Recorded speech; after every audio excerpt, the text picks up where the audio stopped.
Hey guys welcome back to my another video. तो आमी तुम्हारे लास्ट भिडियोते बोललाम जे आमरा कोथाय जाচ্ছি এটা তোমরা नेक्स्ट भिडियोते जानते पारबे।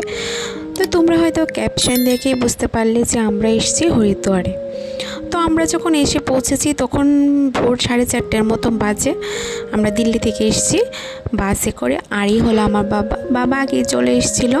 তো বাবা এখানে ভারত সেবা আশ্রমে রুম নিয়ে রেখেছে।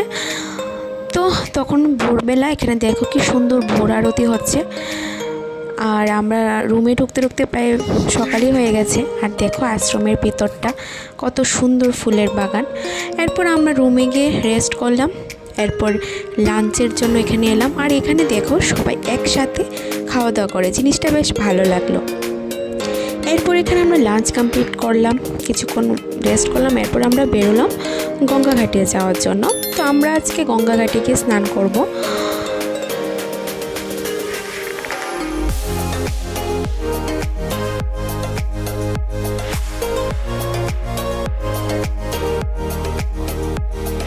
তো হরিদ্বারে ভারত আশ্রম থেকে একটু জায়গায় টোটো করে আসতে লাগে গঙ্গা ঘাটে। তো আমরা এখানে এসে পৌঁছলাম, আর এই দেখো গঙ্গা।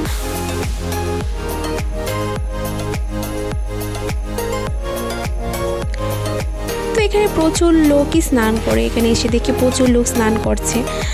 তো সবাই তো গঙ্গা ঘাটে স্নান করার জন্য আসে, আর আমরা ভাবলাম যে আমরা একটু সামনের ঘাটটা গিয়ে স্নান করব। তো তার জন্য আমরা সামনের দিকে এগোচ্ছি।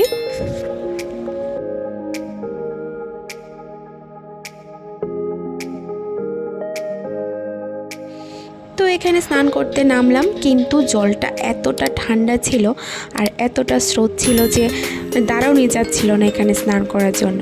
কিন্তু এখানে স্নান করে এতটা শান্তি লেগেছে যে যতই সমুদ্র পুকুর নদী হোক না কেন, এখানে স্নান করে সত্যিই মনটা অনেকটা শান্তি লেগেছে। তো এরপর এখানে দেখো সব লোক বসে পড়েছে সন্ধ্যা আরতি দেখার জন্য।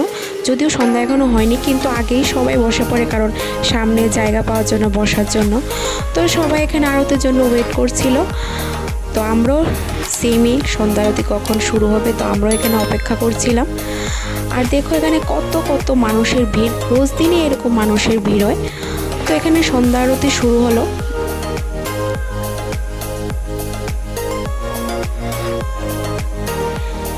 আর এই জায়গাটা দিকে সত্যি মনে অনেকটা শান্তি লাগে।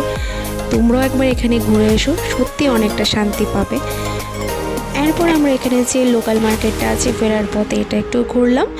তো ঘুরে আবার চলে গেলাম আশ্রমে। তো আজকের ভিডিওটা এতটুকুই, দেখা হচ্ছে তোমাদের সাথে আর একটা নতুন ভিডিওতে। টাটা।